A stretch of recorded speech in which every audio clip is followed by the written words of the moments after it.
Hey everybody, welcome to Playbook by Laserforce Loveland. This podcast is a platform for laser tag players to geek out about strategies, stories, and ongoings in the Laserforce scene, and for you to join us as another player at the table.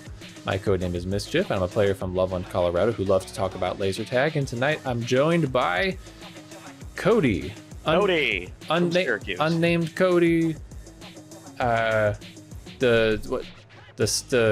Yeah, I don't even know what your code name stands for. You got these... one with the Japanese name. Yeah. But people call you Cody. How you doing, Cody? Yep. Good. So, you overheard a bunch of us Lovelanders talking all about your players, your arena, your tournament, without even attending, and we obviously displayed a considerable amount of ignorance, and you offered to come on and enlighten us about some things. Absolutely. Well, very much appreciate that. So you just did a random draw. How'd it go? I thought it went great. I think for the most part, the tournament went exactly the way that they were hoping it would be, because they went in with the mindset of it being like kind of a less serious, more for fun type of atmosphere. Not anything like what we do like when we have a Nats, but a little bit more than like just a regular members night. And I think it ended up going exactly the way they planned. I think if you ask most people who went. Well, that's awesome. It's really good to hear like good news about a tournament, because it's not always a given. Sometimes you have drama or things get a little intense, but I think especially after Nats 24, this is just what the doctor ordered. So yeah, lots of people there, but you know, one of the things that you mentioned was there were a lot of New Yorkers that I just didn't know. And part of my surprise was, honestly, I didn't know if you guys were still doing members nights, just like hanging out outside of tournaments. So like, should this be a surprise to me? Like all these players I'd never heard of? I'd say a little bit, yes. We have been playing, I wouldn't say a ton since Nats before this tournament, but we've been playing probably once or twice a month. But usually the main reason we've been getting numbers those times we've played is because we've planned it a week or two in advance, and some people for like Baden, Stu, and Ivy from Detroit would come over and boost up our numbers. Awesome. I'd say it's a little bit of a surprise because I'd like a month-ish before the cutoff date for signups for the tournament, Bean started reaching out to some of our players who had played in the past that haven't played in a long time to try to get some of them to come back and play. And a few of them have said yes, and that's kind of why we had a few extra numbers in there. Awesome. So it sounds like it's mostly like legacy players returning after a long absence, not so many brand new players. I don't think there was anybody from Syracuse that has never played in a tournament before. Okay. All of them have either only played in Syracuse and it wasn't one that you were here for, or they played way back. Excellent. Well, awesome. I mean, that's something that we wanted to just talk about. Like, I'm trying to figure out the proportions. It looks like it's a good 1/3 New York players that were playing in the tournament, maybe a little more than that, like closer to half. Yeah, just about. I think we had maybe we had 12 or 13 from Syracuse in the tournament. Yeah. So wanted to ask about them. Should I go down some players and just ask about them? Would that be a good format, or do you want to? Sure, go right ahead. What do you think? That works fine with me. All right. Just going down the list. So I'm just gonna go down the list. I'm going from left to right. So on team 1, we had Hammer, Daddy Hammer, formerly known as Black Hammer. That's right. That's what I'm thinking of. Yep. So I remember Black Hammer playing. My main memory is Syracuse C team in 2016, which is 9 years ago. That really dates me, actually, now that I say it like that. Like, that's how I mainly thought of Black Hammer. But he was here in 21, right? Like, I know Black Hammer. He was our 7th that year, so he didn't play a ton, but he was there. So you know, I have been on the receiving end of some really brutal game-ending plays from him, but like has he been around much? What's his involvement been like? Yeah, he plays pretty much every time that we play. He's one of the mainstays that's been around whenever we play. His only issue with like traveling for tournaments and stuff is like it seems like every time that he wants to go out somewhere for a tournament, life happens. He was originally planning on going to Auckland back when it was supposed to happen in 2020, and then nobody went to Auckland in 2020. He wanted to go to Auckland when they redid it in 2023, but knew he wasn't going to be able to get the money to go for it.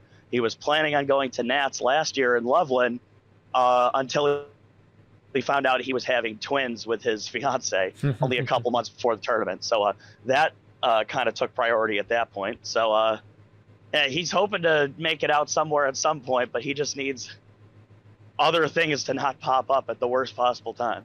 For sure, absolutely. I really am thrilled, and I'm sure others will reflect this, that the number of New York players that played in this tournament, by the way, it's so easy to give people crap for not traveling, but I didn't travel, and I had my own reason. I put a gun to my head, I would have totally been out there, but I think we all have our own reasons sometimes, and it's a hard ask to get someone to spend a ton of money, take a week off of work, and go out and play in a tournament. So I hope that's taken lightheartedly at least. But another player that I know of from very long ago is Assassin. He really impressed me this tournament, and I definitely had a completely inaccurate perception of his ability in my head. How long's Assassin been around? Have you seen him recently? Tell me about Assassin. He's been playing. He himself has been playing longer than I've been. I don't know exactly when he started, but I know it was before 2016 because that was when I had my first tournament and he had already been there. Now, coming into this tournament, it was actually the first time I had even seen him since before I moved to Florida for the year and a half that I was down there. Goodness. Because he actually moved a couple hours away to a little town that is near Buffalo, so he doesn't really have the freedom or the ability to come out and play that much anymore.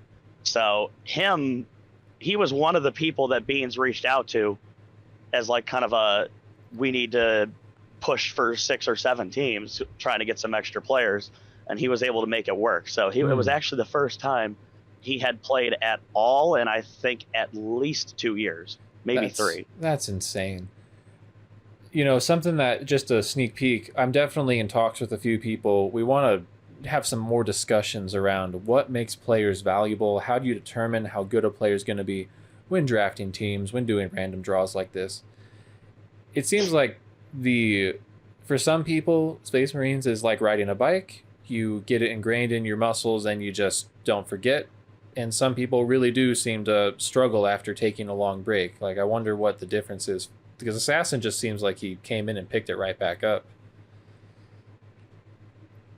I think part of that might just have to do with how long you've been playing, because I've seen people who have, like Assassin, 10 years plus of experience, take a break, come back, and it's like nothing. I've seen people who have only played for like a year or two, took a long break, came back, and you could definitely tell that they hadn't played in a while. I think it's probably a combination of how long they played before they took their break and how long the break itself was. That's a good point. I think the longer you play, the more it becomes something that's just part of you. Okay, the next few I really have very little knowledge about. So Alex Boxes, can you tell me about him? And have I met him? And am I just embarrassing myself on camera? You have indeed met him. He was on our B team in the 2021 tournament. I don't remember, though, if he had his tag name as Alex Boxes at the time. I don't know if that was before or after he changed his name to that because of our whole inside joke at Cuse. But Alex is Beans' nephew. What role did he play on that B team? I think he was either a scout or one of their 3 hits. He may have bounced back and forth between that. Okay, I'm sorry, I think Alex. their main 3 hits at the time. Were Zerg, and maybe Assassin jumped in onto that a little bit, but I think Assassin and it up. Alex were going back and forth in the other 3 hit spot. I definitely If I remember remember. correctly. I definitely remember Zerg, and I was sad to see that he wasn't playing in this tournament. But yeah. Okay, fake Nats 21. I'm checking it out. I'm snooping. Oh man, I kind of forgot about Syracuse B, to be honest. Like I remember Zerg. Oh, he was Alex Felt, huh? Yes, because we don't actually use boxes anymore. We use felt to cover the windows. So. Oh, interesting. Oh man, the joke goes back that far. I remember Axeman for sure. Yeah. Axeman was a total badass. And I know Jerome even from longer ago, I think. I think Jerome's been around a while. Yeah, he was on B team at 2016. In 2016, yes. But okay. Sorry, Alex. Totally forgot about you. I was very distracted in 2021, losing games and trying to make that situation work. So anyway, yeah. Well, obviously, Alex Boxes had an incredible tournament. Oh yeah, it was definitely the best I've ever seen him play, especially in a tournament like this. There might have been some one-off practice nights, but those don't necessarily matter in the long run. So when it came to the tournament play, 100% the best he's ever played. See, now I'm relating to Guy Next Door a little bit. Whenever he complains that people change their code names, it's like all it took, like maybe if it was Alex Felt, I would have recognized the name and I would have had to like reach into my recesses to pull out the face. But because it was Alex Boxes, I was just, somehow we made it up. It's Alex Bones, and all these fake memories came out. And yeah, so it's just hard when you don't see people for a long time. Now Stealth Elf, I'm pretty sure I've never met Stealth Elf. You have not. This was Stealth Elf's only second tournament, and the first tournament was one that comes with an asterisk because it's that little shindig that we hosted in 22 when flights were too expensive for most people to come out here. Oh yeah, so we didn't even technically have a nap that year. You had one team from outside of Syracuse, right?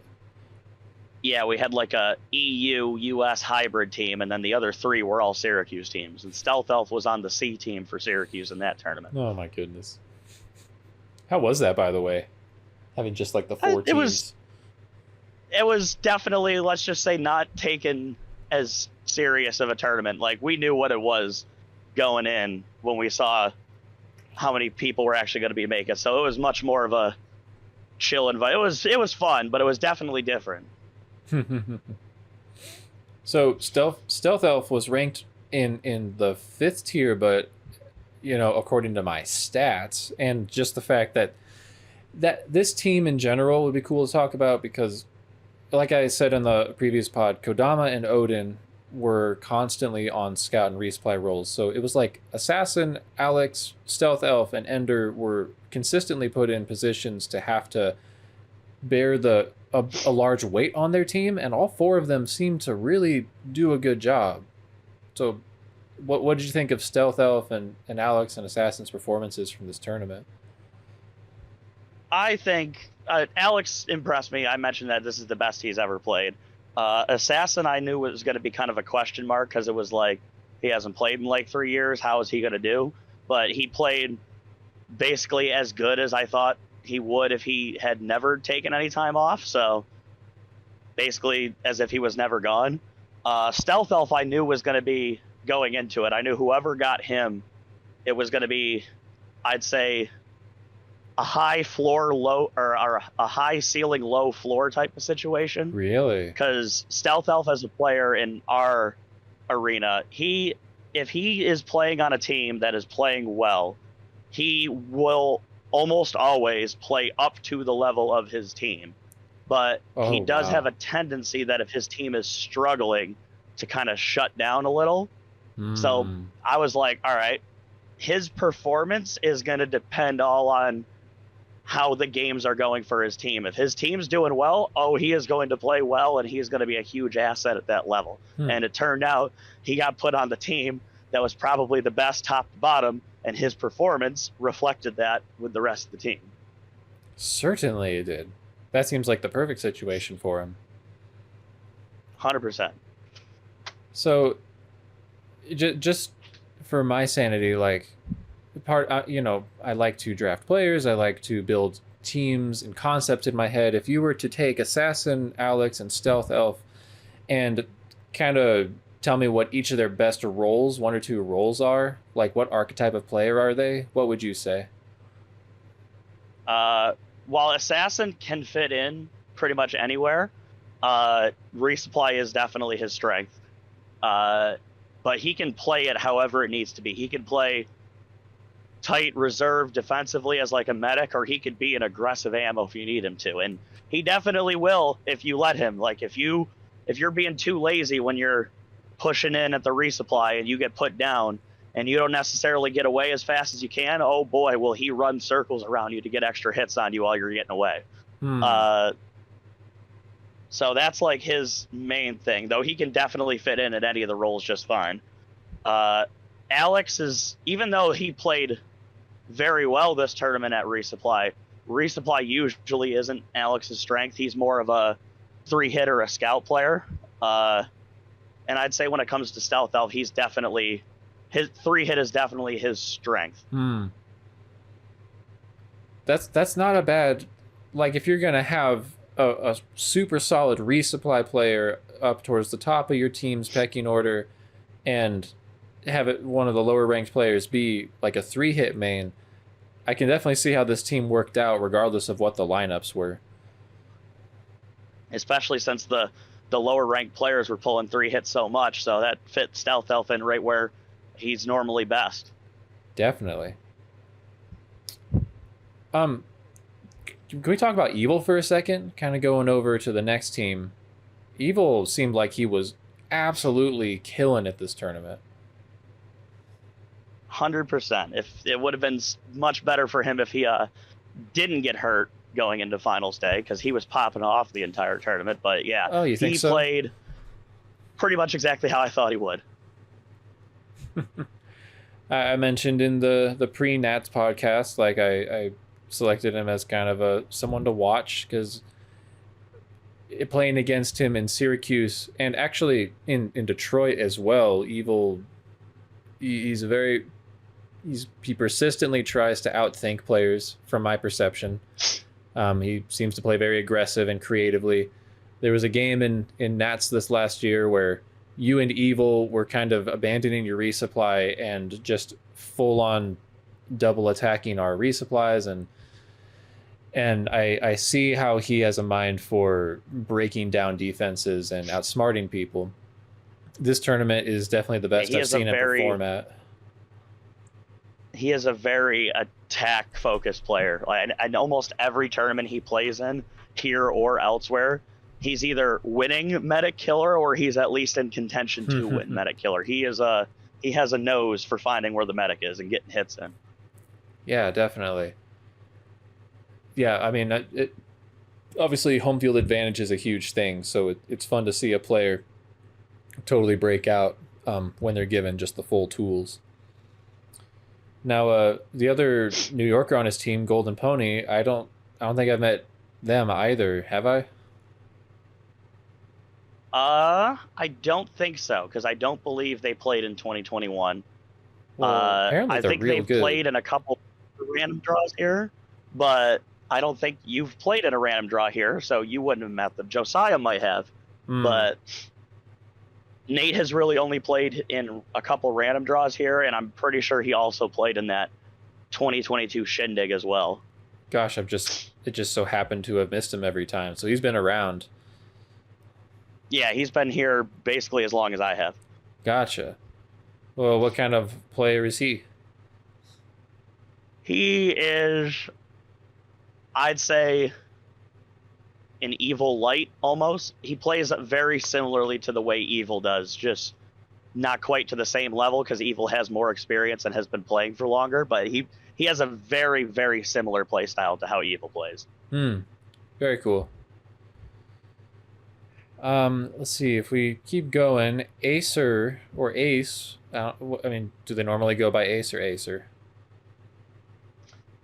So originally they were Ace, and that's usually what we just call them because of that. But fun fact, because you brought it up on the podcast, you actually have met Ace because he played for the Armageddon team that was here in 2016. But that is the only tournament he had ever played in. He only played for another like year after that tournament and hadn't played since until a couple months before this tournament, when Beans pulled into his bag of tricks and got him and his brother Raz to come back.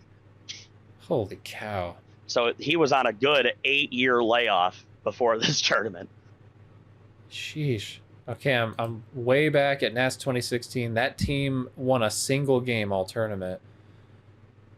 And yep, yeah. Did they go by something else? Because I got Redneck, I got Dr. Wookie, Nomad, Selengago, Cobra, and Aztec. So he went by Cobra in that tournament because there was another ace playing in that tournament that had the name St. George. He did. So he was the one stuck with changing his name. So there weren't two aces playing in the same tournament. And then after that tournament, he just changed his name to Acer to avoid any conflicts in the future. Huh. Well, he played all Commander and Scout 9 years ago in that tournament. That is man, that's incredible that Beans was able to pull these players out of the past, really. Like, if he hasn't come since that long ago, my goodness. Good on you, Acer. Way to make it. Well, and then get sick, right? Like, he was one of the victims. Yep. He played the first 2 days and then was down for the count. So this part of this episode's theme is just, I'm probably going to title it something like Syracuse players. Obviously I know Beans, and everyone who's like part of the tournament scene knows Beans, but just for he was one of the most experienced players and one of the best players in the scene when I first came in about 10 years ago. So, like, do you know how long Beans has been playing? Like, give us some lore on Beans. Well, he's been playing Force as long as our site has been around, and I can't remember for sure if the Fun Warehouse opened in 2008 or 2009, one of those two, but he's been playing Force for at least that long. But he started off as a zone player over at the Fun Junction over here before that, I think in 05, 06. So he's been playing for a bit. Oh, good on him. Yeah, he's always seemed like a leader of the site. He's very involved in the video production side of things and the stats. Doesn't he work with Laserforce?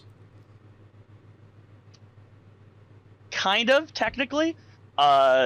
Whenever they have installs and stuff, and Sanch is going out to install new equipment at new sites, he usually brings Beans along to do that, because Beans knows how to do that stuff as well as do all the lighting for the arena. So whenever they have installs, Sanch brings them along for it.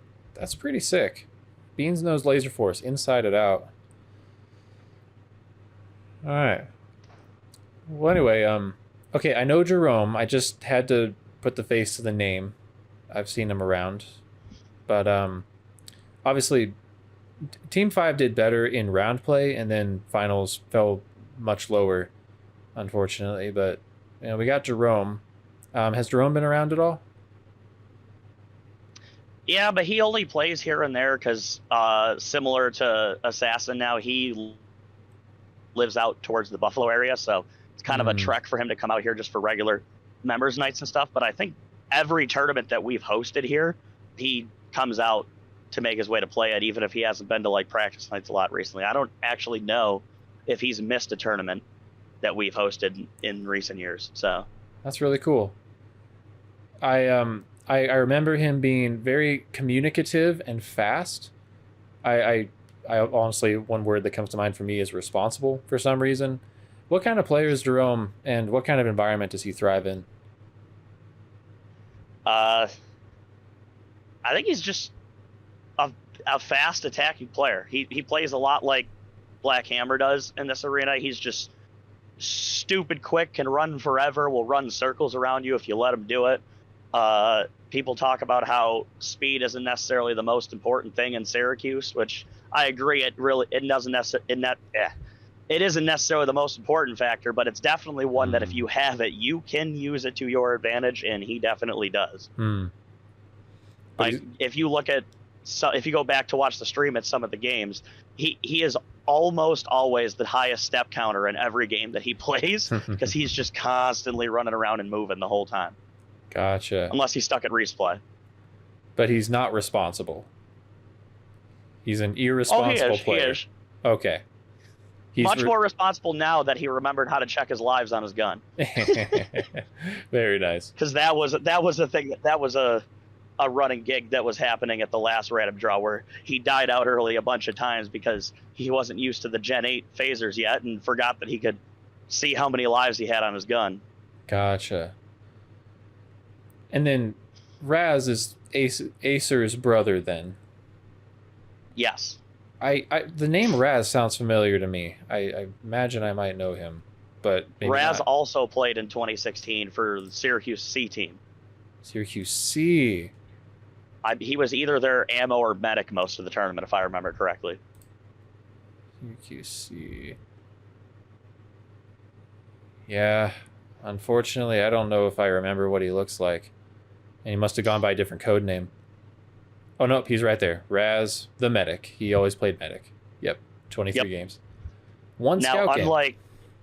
Now, unlike Acer, he actually did have one more tournament, I believe, because I think he played in the first random draw that we hosted. But that was his last time that he had played, and he hadn't played since then. So, just like Acer, another one that had a really long layoff before coming in. Right. Okay. Well, cool. And unfortunately, he went down pretty quickly as well, right? Yeah, he was patient 0. He was the first one. He went down. He was done after day 1, and I think just watching him play from reffing games, you could tell towards the end of day 1 that he was feeling something. So him coming down saying he was sick, like, oh yeah, that makes sense. It started to look like at the end of the last day. Goodness. Rest in peace, Raz. Kind of what I did before, just out of those last few we talked about, Golden Pony, Jerome, and Raz, what role would you say, if you were building a team, would you think they'd be best on? Nate and Jerome and are Acer both as well. Nate and Jerome are both 3-hit focus players. I think of those two, if I had to put one of them at resupply, I'd go with Jerome before Nate. I think Nate is just more of an attacking focus player. That's his strong suit. Keeping him back with the back line isn't necessarily the strength of the team. Ace and Raz both can hold their own as scouts. Raz can fit in as resupply as well, as shown by the one set team tournament he played in. He played as a medic, so he can figure his way out doing that. The biggest thing with Raz and Ace was just trying to remember everything after not playing since like 2017, 2018. So definitely. All right. Well, and kind of getting to the end here, Team 6, which I'm still personally really shocked at their placement. And when you look at the finals roles that they got, like their bottom 2 players, quote unquote bottom 2, rolled a 3-hit like 6 times out of those 4 games. It was crazy. But Britton, I've seen him around for a long time. He's pretty good. How long has Britton been around? What do you think of him? I don't know exactly when he started, but he's also been playing longer than I have. I think he started around 10, 11, or 12. And he is arguably our best resupply player at our site. Ooh. That's the main thing. That he can play everything just perfectly fine. He's a great 3-hit in this arena too, but he is, other than maybe Lenny, our marquee resupply player here. The only thing with him coming into this tournament, which is part of the reason why before Scythe dropped, he was rated in C tier and not like B tier, is he is nursing an injury at the moment because he screwed up his knee playing kickball and then took so long to go to the doctor to actually get his knee checked out that it healed wrong. And he has to go and get that taken care of to try to get back to 100%. So the biggest thing we were worried about was how much his knee was going to hold up during the tournament. Turns out it didn't matter because he ended up getting sick along with all the other people who did before the last day. Yeah, bailed out by the laser tag disease. Or did you have every tournament there sometimes is like a nickname for the disease or the sickness? Everyone was just calling it Kiwi AIDS, even though the only New Zealand player there was Baden. Yep, yep. Well, and that's unfortunate for Britain and the whole tournament, honestly. But um, Jackal, I'm just gonna say it. I've loved watching Jackal grow as a player since I met him in like 2021, and maybe it's because he's like one of the only consistent seeming newer players at New York. Tell me a little about Jackal. Jackal is probably the next player up here. I would say, like, he's going to be the next one after people like Beans and Evil drop out to fill their stuff or fill their spot once they stop playing anymore. Jackal is, yeah, basically just our next player up. He's a strong 3-hit for us. He's a great scout in our arena. The only thing he's got to work on is resupply, as can be kind of shown by the joke name his team had, No Lives from Jackal, because medic is definitely not his strong suit, to say the least. But he can fit in basically anywhere else just fine, and he's fast, he's aggressive, and he just loves playing. So this pretty much just confirms. I mean, the first tournament he ever played in was one of the I think it was the last random draw we ran, the one right before COVID hit in 2020, where we had I think it was somebody had to drop out last second. I don't remember who it was, but teams were already made at the time, so one team was down a player and now desperately needed somebody. So they convinced Jackal to skip school for a few days and come in and play, and he ended up being like the show out player of the tournament because they slotted him in basically where the player that dropped out was ranked, and he played significantly above that level. Mm-hmm. I can imagine. No, he's very talented, and everything you've just said just confirms my little comparison to Jarrett Ghost from Loveland, that he's aggressive, not so great at medic because he just loves to attack, and I love seeing him grow. So definitely had a lot of faith in Jackal, and he had some really good games this tournament. 100%. Now Fox feels like one of those guys who it's not New York without Fox around. Pretty much, I'd agree with that. He's been basically every event we've hosted. He's been trying to retire for like 5 years, and then Beans will come out of the woodwork and convince him to play every time we have a tournament here. And even with like when we went to Loveland, even sometimes when the tournament isn't here, Beans will somehow convince him to show up and play, even though he's been trying to cut back for like years. That seems to happen a lot. Example number one I give. Oh, he's like example number one that I give when I tell people that no one's ever actually retired from laser tag. Oh yeah, certainly. Even as I've tried to proclaim that I may be, I don't know. We'll see. It's like I'm not going to use the word retire because I could definitely see any given year, like if I can, and like if Fox could come back and play, clearly he's willing to come do it. Laser tag is addictive. There's no better way to tell that somebody isn't retired than if they use the word retired. Oh, that's so true. Well said. Yeah, I have a lot of respect for Fox and his gameplay, and I there's been a few tournaments where he's come out and to like Loveland and Detroit, and he's been put in some hard positions for sure. But in his own arena, the dude, he goes from Fox to Wolf. Like he is a total predator in his own arena.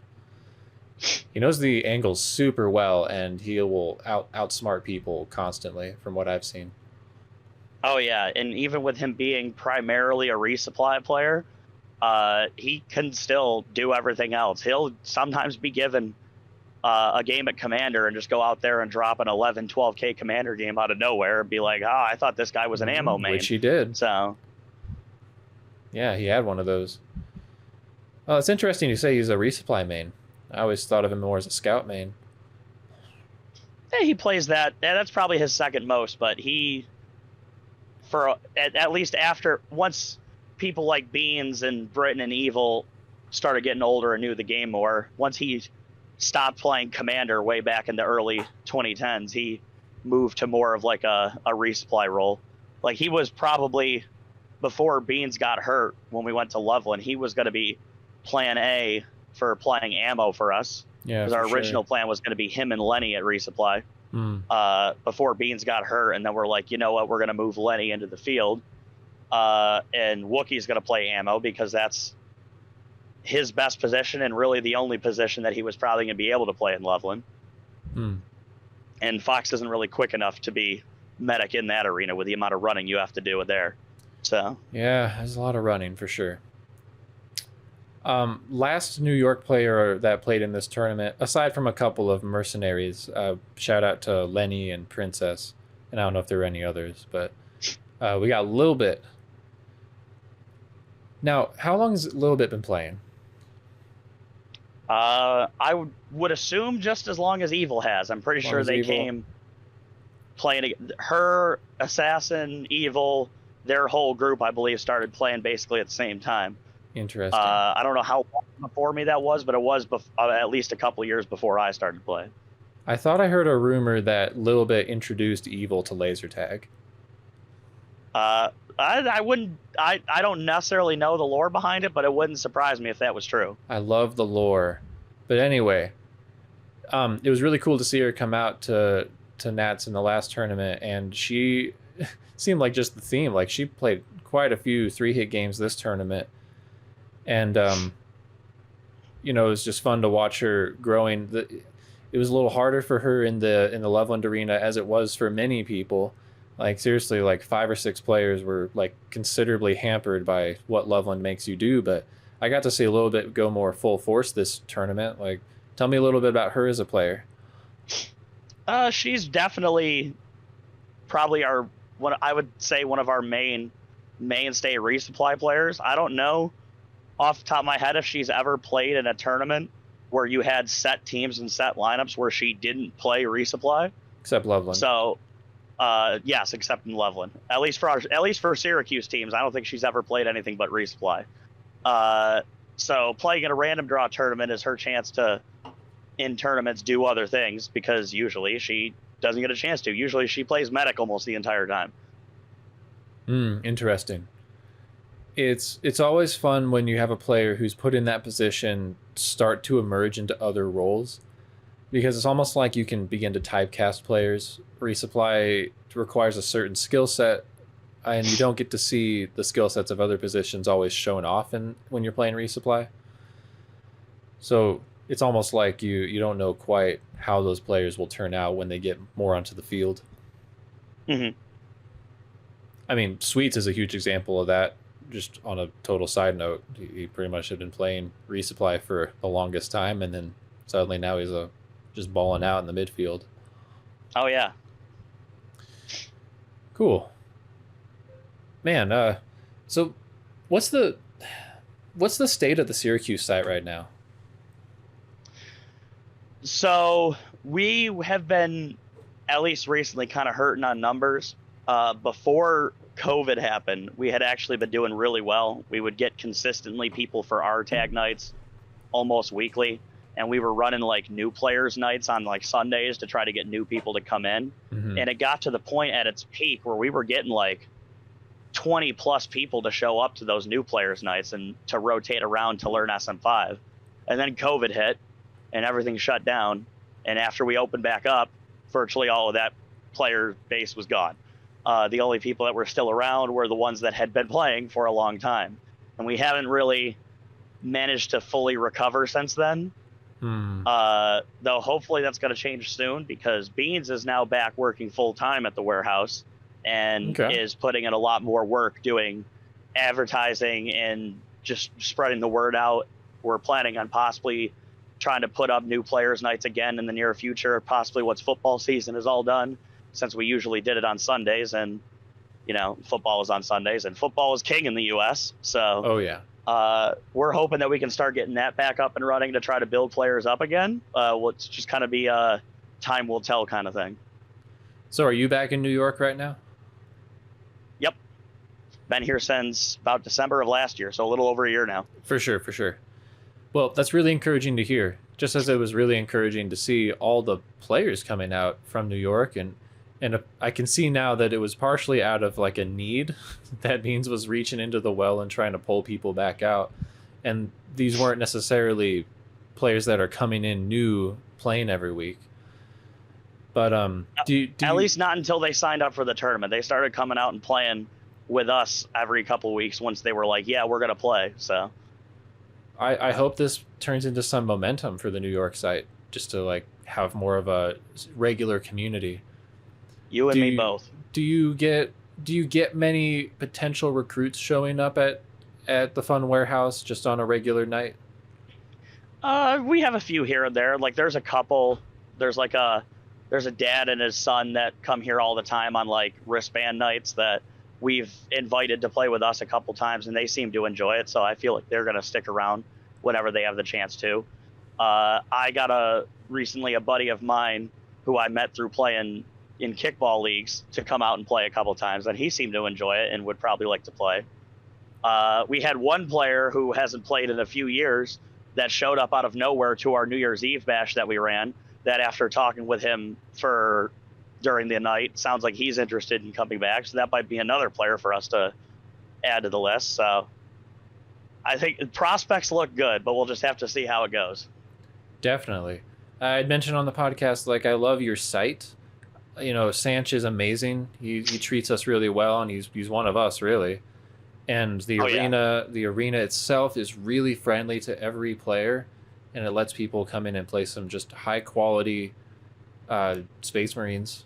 So the big problem with your scene is just that you're so far out east, and Syracuse could use a few more tourist attractions, if I may say. Yeah, we basically have the mall here, and that's about it. Yeah, for sure. Which is fun. Isn't there a Laserforce site in the mall? There is, and it's terrible. Yeah, it's terrible. I think we all went one time. That could have been a long time ago, but I think it was 2021. After the tournament was over, most of the tournament just went to the mall to hang out, and we're like, let's just play a game at Apex just to say we did. Say we did. Yeah, for sure. Man, and there were a bunch of California players that came out. Like, one of the weird, like, it's weird that California doesn't have any active sites right now except kind of Lost Worlds, and it seems like the California scene is either growing or they are pulling people back from the dead as well.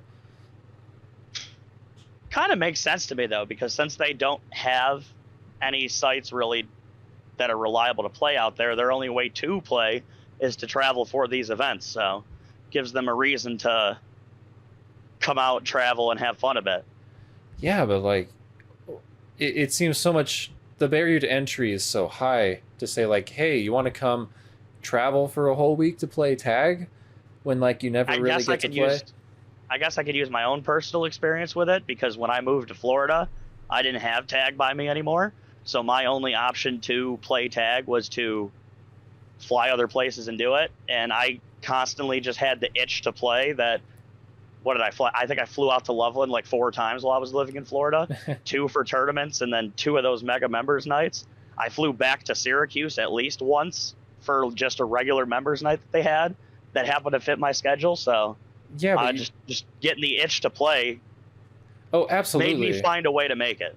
Absolutely. But you were already part of the scene. You had already been playing for a while, right? Yes. So like, I don't know. I just met Anchovy and Ebo Mike like last summer. Like, did they used to play in tournaments a long time ago? Or? I don't think they've ever played in tournaments, but they have at least played tag. Granted, it's at San Marcos, and the San Marcos environment is a little bit different than ours is, but they play. Oh, that's right. So they've been trying to get out to play in some tournaments. This is the first one they've had a chance to do. I was totally wrong. San Marcos is an active site in California. Like, they have active member nights right now. So you're right. I totally forgot about that.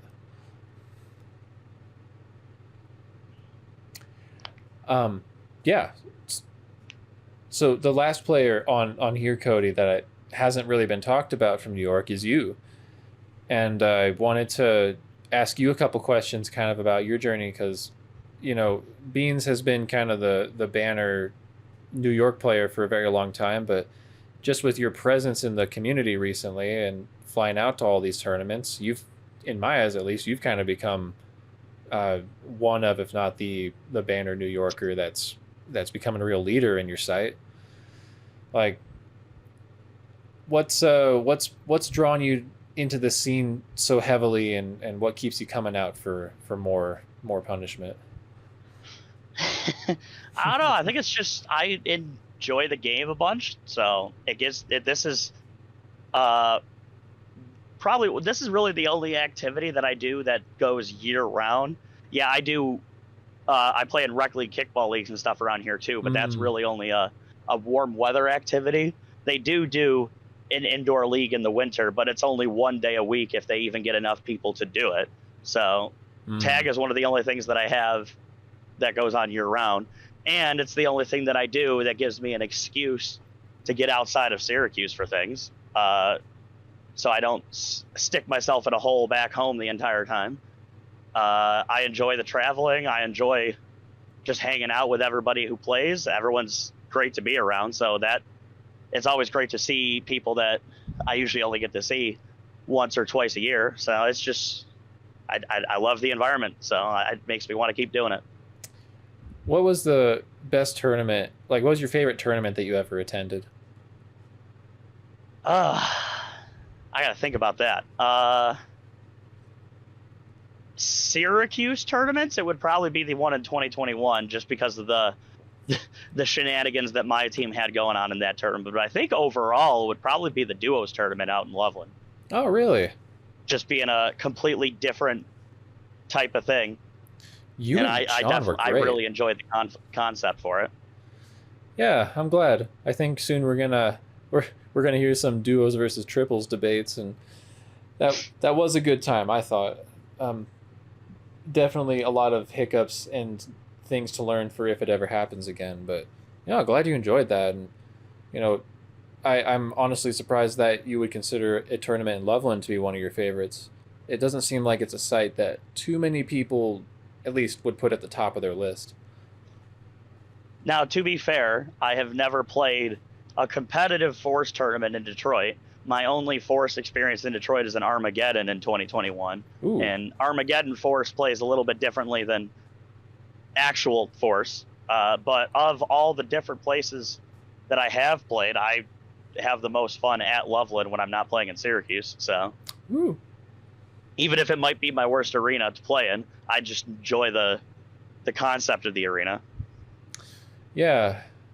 It feels uniquely different from a lot of the other ones. Like at least across like Syracuse, Detroit, St. George, Lost Worlds, they all feel like they're much more you're trying to take over a map from one side to the other. Like the 3D element isn't so prevalent in other sites.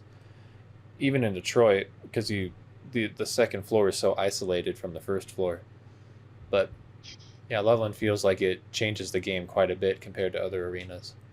I think that's part of the reason why I like it so much, because it's so much different. Even if I don't necessarily perform as well out there, like I was talking to Josiah a bit before the tournament, and I think like Syracuse and Loveland are perfect pairs with each other. That as a site, our worst centers to play in are each other's.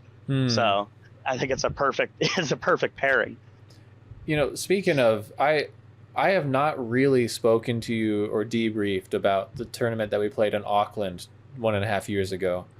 And I wanted to ask you about that because, we flew out to New Zealand and we spent the whole week playing for the U.S. East team. And you were thrust into the heavy role against some of the absolute best players in the world. Like you were having to punch up against Rusty, Kodama, guy next door in his home arena, and like he is a heavy main.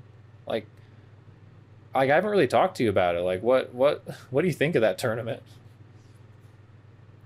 I mean, as a tournament as a whole, I enjoyed it. I mean, I would have obviously liked it if the end result was a little bit better. And I didn't get penalized so much the first half of the week, but I think that everyone was really getting penalized a ton the first half of the week. Yeah. So that kind of fits in with everybody. But as a tournament itself, I enjoyed it. I was just disappointed in my own performance a bit, partially because I wasn't in as good a shape as I used to, which unfortunately for me was probably because I was living in Florida at the time, and I really wasn't doing anything when I was down there because I hate hot weather. And there's nowhere worse to live than Florida if you don't like hot weather. So I really wasn't going out and doing that much physical activity wise, and I could definitely feel it when I was in Auckland, and losing our bags in the airport and not having a change of clothes for the first half of the week forgot about also that. didn't help that at all. Oh, I could That totally didn't help imagine. that at all either. So by the last day, it was brutal by the last day. But like I could tell when I moved back to Syracuse and started going out to do kickball again and playing tag a couple nights every so often, that it was a night and day difference between the me that was running around in Auckland and the me that was running around in Loveland. Because even with all the rants in Loveland, I think the only person who was out moving me was either Jackal or Lenny. And Jackal because he was only playing half the games because we die too fast. Well, for sure, and I know it was a hard tournament for us, and I was not really willing to speak about it or even watch back the games pretty much all year until like Nats 24, and I pretty much just used it to make me really angry and build up a head of steam for Nats 24. It sucks to lose, and we had some really high hopes for our team, and I know that everybody on that team was talented enough to place higher, but we lost at the wrong time, and there were G&D went out there and had a Michael Jordan flu game against us, and I just know. absolutely had my number that game. What a jerk. He really did. And they earned that win for surezies. But no, I have gotten to reflect on it with a little more grace for myself and the team, and I think it was a huge learning experience for a lot of us. It taught me and Josiah a lot and totally reshaped the way that we planned our team for the next year. And I mean, I don't know. I imagine you took some stuff from that too. I mean, it was a crazy experience. It was also fun just to like go watch world soccer games and explore the countryside too. Like it was a pretty great trip outside of the tournament. Part of the reason why I'm excited for Brisbane this year is I'm actually going to have the money and the time off to do more than just the week of the tournament. So good. I really recommend it because that was the best part of Auckland, was not the tournament. Great arena, great people, thinking that you are a good player and then still coming in the bottom half. Really just, it's a blow to the ego. So no, but we shared that, and you came out for duos, and you came out the next year for Nats 24, and I don't know if that's too painful to talk about, but I've been eager to break down some of the, like, I took a break from talking about Nats because it was really bad for my mental health to be focusing on winning that tournament all of last year. But now that I've had some time, anyone who's willing to like share a little about their experience, I'm trying to collect some of the memories and different perspectives. And like, what was that like for you coming out last year, working with the New Yorkers to play in Loveland? I mean, I enjoyed the tournament as a whole, but it was definitely frustrating with the last minute changes we had to make with Beans getting hurt, and even with him trying to play knowing that he's a huge asset for our team, but he's not at 100%. So It was definitely a struggle. It took us a while to even figure out what lineup was probably going to work the best for us, trying to figure out what we were going to do with that. And by the time we did figure out something that worked, it was already finals and it was basically too late to get into a rhythm for it. I personally think that we could have at least finished one spot higher if Beans never got hurt and we had our planned lineup from the start that we could have played from start to finish, instead of having to change plans every like 3 games. So I'm just happy that we finished where we did with the situation that we were given a week and a half before the tournament. So honestly, that is like, how much do you think it affected Beans's ability to play the game? He was at most 75% in that tournament, and he would say it himself too. He knew that he was not where he normally would be at. It is a real shame. It felt, putting you guys at 4th in my rankings was just a sign of respect for how good I know you guys are. And that's exactly what everybody told us after we took 4th in New Zealand. So I know it's not much comfort Like you wish you had actually placed higher. Can I ask what that lineup originally was going to be? The main lineup that we were likely looking at, it was going to be myself, Commander, Lenny Heavy, or not Lenny Heavy, Evil Heavy, with potential to switch that if we wanted to. Beans and Jackal were going to be our scouts, and then Fox was going to be ammo and Lenny as medic. That was going to be what we were going to go in from the start. Possibly throwing Beans in a Commander in finals if he was really pushing for one of those, because you know how Beans is sandbagging until finals. It works.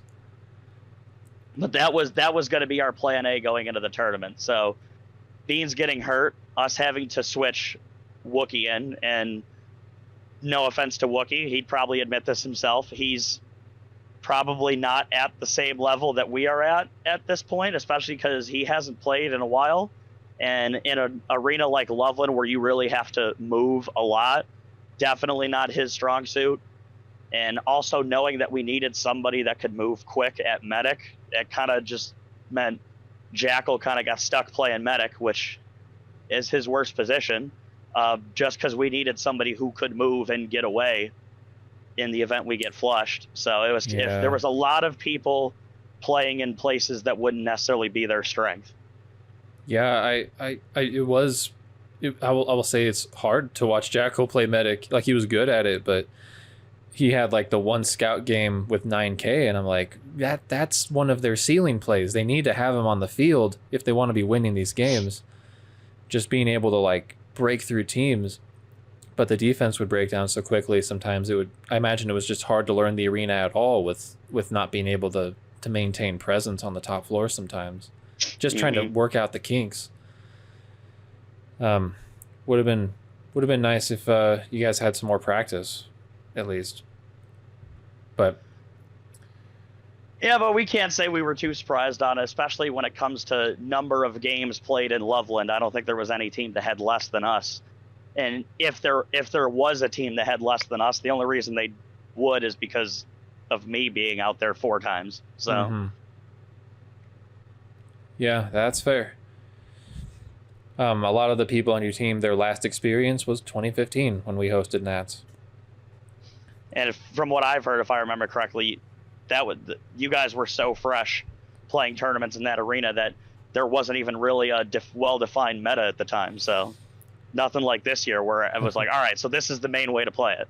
Well, we hadn't really had anybody come play us except for the St. George guys who kind of introduced us to the scene. So we had a meta, but we were so bad that everybody made up their own meta right in front of us and beat us. Pretty much every single site beat us except for like we were competitive with California B and the San Marcos guys who were also brand new to the scene. But I remember, I think Beans came out and played Scout. I think Sanch was playing Commander that tournament. Lenny Heavy, and I think Wookiee and Fox were also on that team. I'm forgetting the last one. But they placed 3rd that tournament. They were a really great team. And people coming in and learning our arena, it was so funny watching them just like make up their own metas. Syracuse was one of the... They kept it very simple, I guess. Like, they actually took over top floor and then beat the crap out of everybody on the first. So that's why they had success. Anyway, it's probably, I don't know if I have too much more to ask about. Is there anything like you're wanting the community to know about Syracuse as a site or your players? I don't know. I think we went through most of like what would be important, considering we were just going through the list of players earlier, and talking about the tournament between here, your podcast that you guys had, and the one with the resupply. I think a lot of information about our site is already out there as it is. So I think we basically covered everything. Cool. That would be important that I can think of. I think it's important to at least honor your site and check out not only the legacy of it, but also like I've been so active in the tournament scene the last 10 years, and I didn't even remember the names of some people that I did know the names of, or these players deserve some credit and some recognition by the community. And I hope that, honestly, anything that will help give momentum to the Syracuse site is a win for the whole community. So definitely thanks for coming on and giving me a little info about your players. Oh, you're welcome. What's next for you, Cody? Well, right now, Brisbane, unless the world ends again, that's my plan, is to go to that. Beyond that, I'm kind of just waiting to hear where Nats is going to be in 2026, because really hoping that it's going to be here. As much as I would love to go to Europe, 2026 is the 1 year that I wouldn't want it to happen, with the U.S. hosting the World Cup in 2026, and me being a huge soccer fan. Oh my goodness. I'm planning on traveling a bit to go to games for that, and Nats being in Europe would, to say the least, throw a wrench into those plans a little bit. I'd still go because I don't want to miss a Nats, but I'd much rather the tournament be here if I'm already planning on traveling throughout the U.S. for things. On top of the fact that, as I've talked to you before, I've been trying to recruit Force players to come and play in Armageddon. And I've already heard from Beans and from talking to the people who organize Armageddon that the next time Syracuse hosts Nats, they want the tournaments to almost coincide with each other. The plan right now is to have the tournament for Armageddon be here from like Thursday to Sunday, right before Nats, up to the point where practice for Nats would start the same day Armageddon ends, right afterwards. So if people wanted to, for either tournament, to take 10 days off or whatever it is from work, they could play in both tournaments with it being in the same place. These are some great reasons for Syracuse to host in 26. And I'm happy to give the community those reasons on a public platform, because Loveland is already kind of predicting that Syracuse is going to be the location in 26. Maybe it won't be, but we would love to come out and make a strong showing at a U.S. site. So that's partially why. Don't get me wrong, I'd love to go to Europe. Just please, 27. Please do it in 27. Well, and there's such a bulk of the Space Marine scene exists in the U.S. that it'd probably be good if it at least alternated U.S. outside. But it's not all about us at the same time. And if there's a reasonable, untapped community of European players that we should go out to see, I think it would be wise to also make sure that we're not being too selfish. But that's a discussion that'll happen between many people over the next year or two. For now, wishing you best of luck for Nats 2025 in Brisbane. Hope you enjoy that. And hopefully I do too. And we'll go ahead and wrap it up here. So thanks for coming on, Cody. Oh, you're welcome. All right.